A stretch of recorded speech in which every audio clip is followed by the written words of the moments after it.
Hey, this is my messy craft room. I know you can see my stuff behind me. That's just my creative. It's always a work in progress. For everyone that sews, this video is for you. You may already know this, but in case you don't, I'm hoping this will help.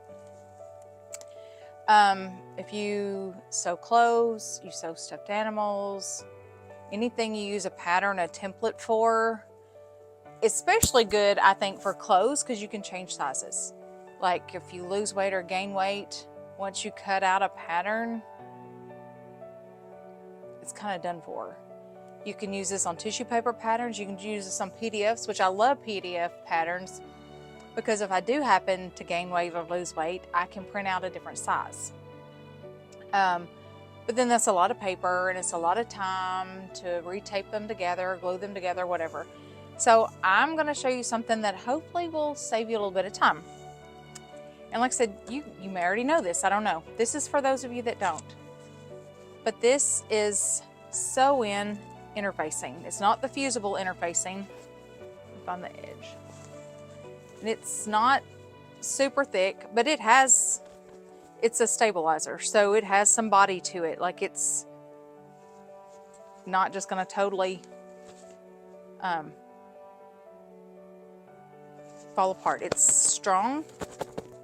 It's hard to tear, or maybe you can't tear. You can cut it because it's a stabilizer. It's a interfacing. You can, I'm going to show in a minute what I'm going to do with it. And I hope this shows up on camera because I know I can do it, but I just don't know if it'll show up. You take a pattern, you put it behind it, you can see through, especially when you lay it down, and you can trace it. My favorite thing about this is because it's so durable. If I did this to paper, paper's going to rip and tear. And if I were to forget about it and it be, if it happened to get stuck somewhere and got wrinkled, I can iron this because it normally goes inside clothes, like your collars or something to give it a little bit of stiff so it'll stand up without being too stiff. You can iron this. So, like, it's almost indestructible. It's washable. So use permanent ink on it. I like to use a ballpoint pen. And after I trace my pattern, I also like to heat set it with an iron. It should stay anyway with a permanent ballpoint pen. Don't use a Frixion because if you wash it and it goes through the dryer or something, you'll lose it. But use a permanent pen and I heat set it and then I cut it out and then I have this pattern pretty much forever. And then I put it in an envelope. And then I like to take the front page of my pattern and glue it to the front of manila envelope. And then the instructions that go with it, and then the pattern that I trace out go inside the envelope. And I can quickly look at the front of the envelope and see what's in it.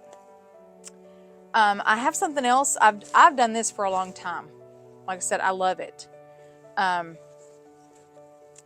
It's really cheap. I think I paid $4 something a yard for this. I don't know exactly, whatever, but there's a lot here. And I just got a yard. You can get longer pieces. You just go to your craft store and you tell them you want a half a yard, 3/4 yard, 2 yards, whatever. You could buy the whole bolt if you want to, if you need that much. Here's something else I haven't tried, but I'm going to try. This is pattern tracing fabric. It is also, it has 3 sheets in it, 31 inches by 72 inches. So it's got 46.5 square feet in the package and it was $13. So it's not that expensive either. But if I didn't need that much, I mean, I had to buy the whole package. Whereas the other one I could buy half yard, 1/4 yard, whatever. It is thin as well. You can also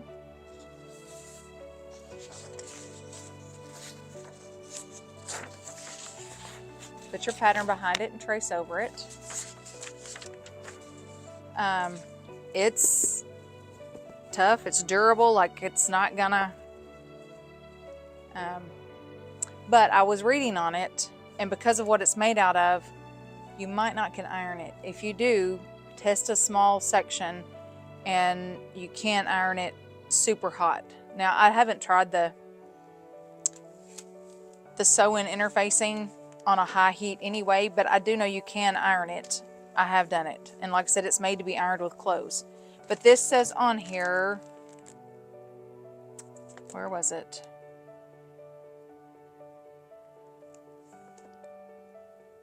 Use low heat and a press cloth to press this product. Do a test sample before pressing patterns. The product will melt with direct high heat. Use caution. I think the benefit to this one is it's supposed to help because it's for clothes basically.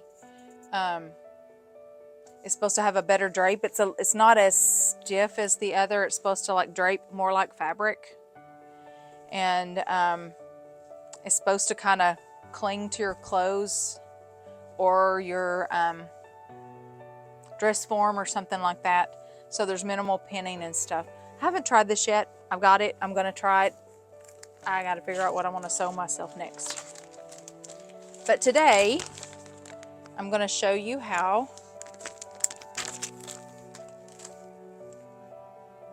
to trace it. I'm doing this pattern. I got this off of Etsy. It's a PDF. I had a friend die recently, and she was expecting her first great-grandchild. So she's not here for the birth. And her husband asked me if I would go through her clothes. And so I have gone through her clothes, and I have picked out some clothes. And I'm going to make the baby a stuffed elephant out of her clothes. And then I'm going to put a card explaining what I've done. So that's the reason I've got that pattern printed off of Etsy. To save paper, I knew I was going to be retracing this. I printed on both sides. If you're going to cut this out, you cannot do that because you'd be cutting through one side. But I knew I was going to trace it onto this, so I just saved paper by printing on both sides. I do want to show you, before I started doing this, a PDF pattern that I had gotten that's paper. I have a notebook that I used to keep some of my patterns in. Like I said, I've kind of gone to an envelope system now. I just haven't redone these. But it won't fit. I keep it in page protectors inside. Just the clear page protectors. So it keeps all the pieces together, but they don't all fit. And they stick out and they get wrinkled. And I still, to make them fit, I have to fold them. Oh, well, I did redo one. Here's one that's on interfacing. I've redone part of them. Like I said, this is a baby dress. I love this pattern. I use it quite often. It's by Tie-Dye Diva. Let's see if I can get it up there. I'm about to drop it. I love this. I love this pattern. Also like to do the little ruffled diaper cover. I feel like it makes a great outfit. They go well together because of the open back. It shows the ruffled diaper cover. So I make this a lot. So I have multiple sizes. And so I had started converting those.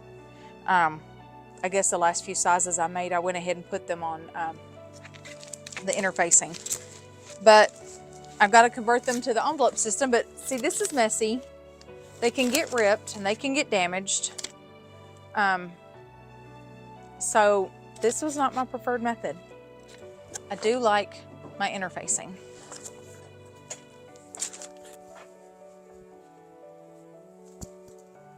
And it's super simple. Also, I said you could wash it. Like me, I'm kind of klutzy, and I usually try to keep coffee or something down here to drink with me when I'm working. And so if I were to spill something on it, I guess it wouldn't be the end of the world as long as you could still see your pattern. But it would be nice to be able to throw it in the wash and you still not lose your pattern.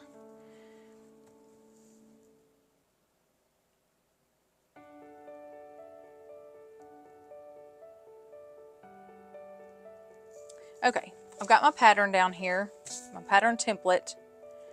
I just lay this over, and because of this, there's really no pattern direction. Like, it's not a fabric, so you don't have to follow. So I can try to use every last, I can get it in the corner. I may actually turn it this way to get as much as I can, and then I can fill in these spots with my other pattern pieces and use as much of this as I can. I can save space. And just a regular ballpoint permanent ink pen, and just trace it. It's got wording on there. I'm not going to trace the wording. I don't have to trace it. I'm just going to put it in my own handwriting. So I am going to turn this so we know the right side up and down.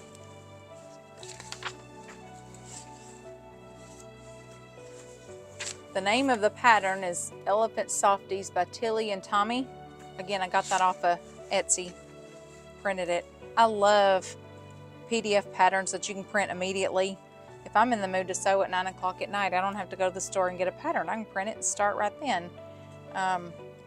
If it's a weekend and I'm home, I live out in the middle of the country and I don't live near town. It takes me 20 to 30 minutes to get to town. So if I'm in the mood to sew and I don't have a pattern I want, I don't always want to drive to town to get it. So I love PDFs. I love PDFs. But I'm going to put on here Elephant Softie.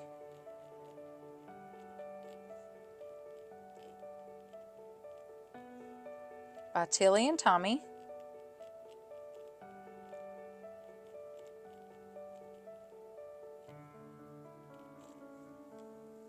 And then I'm going to put all the information here. Elephant head cut to, seam allowance is included. I'm going to put all that on here before I trace any more. Now, it's super simple to write on. Like, it writes really clear and easy. The ink pen, the ballpoint pen, makes good clear marks.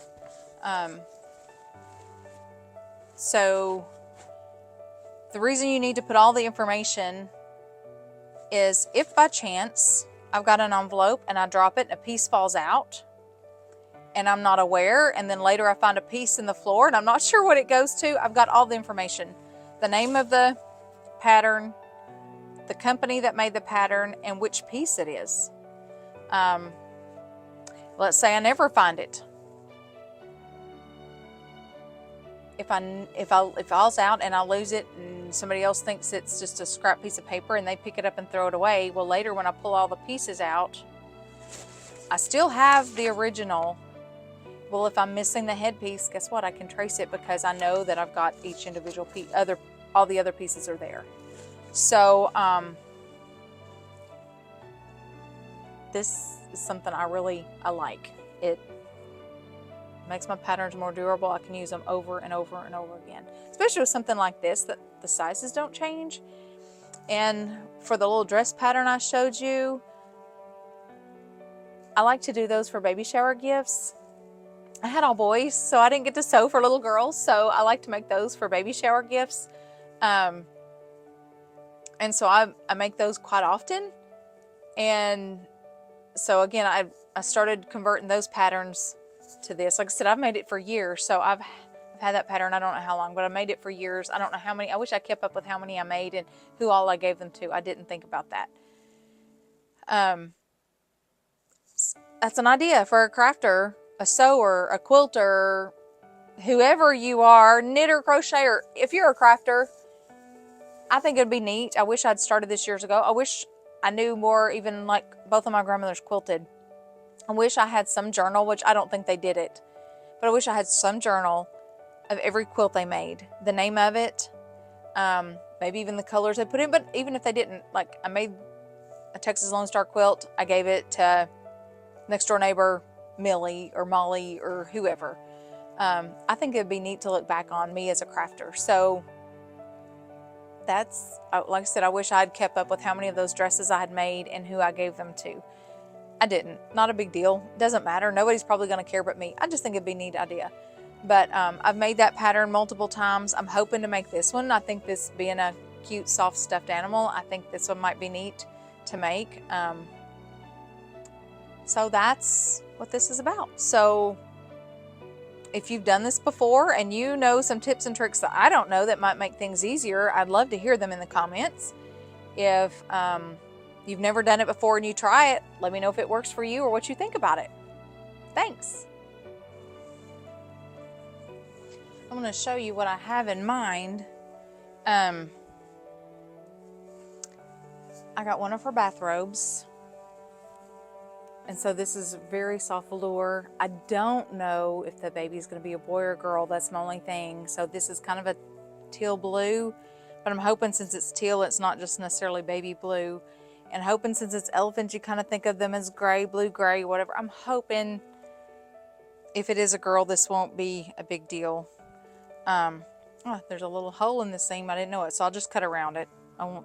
But I'm going to cut this up, and this is going to be the elephant. And then this was another bathrobe, and I just like this. I think this would be cute for the ears, or maybe even the bottom of the paws. I've not made this, so I really don't know what all, but this would be a cute contrasting fabric. So I'm excited. I hope it's going to be cute, and I hope the baby, even though he or she never got to know his great-grandmother or her great-grandmother, that when they see and hold the stuffed animal, that their mom will tell them about their great-grandmother and that was from something that she used to wear.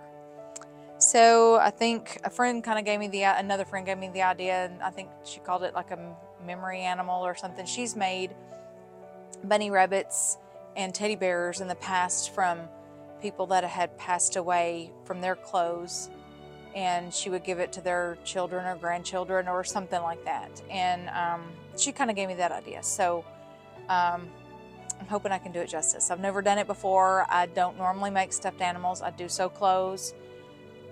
So I'm hoping I can do this. They will be having a celebration of life in honor of my friend, and the grandkids that live in another state will be here for that. So my goal is to get this done before they come visit. So wish me luck. Okay, I've got all my pieces traced and labeled according to the pattern, and I just went ahead and cut off the bulk, but I just wanted to show you how easy. These are not even my sewing scissors. These are just my craft scissors that lay around the craft room and do whatever I need them to. You can even use sewing scissors because, again, this is interfacing. It's made for sewing, so it's not going to hurt your sewing scissors. I'm just going to show you how easy. I'm cutting between the patterns. Like, it's super simple. I will go through and cut this out even more, but to make it easier to handle, I'm just going to cut in chunks each individual piece.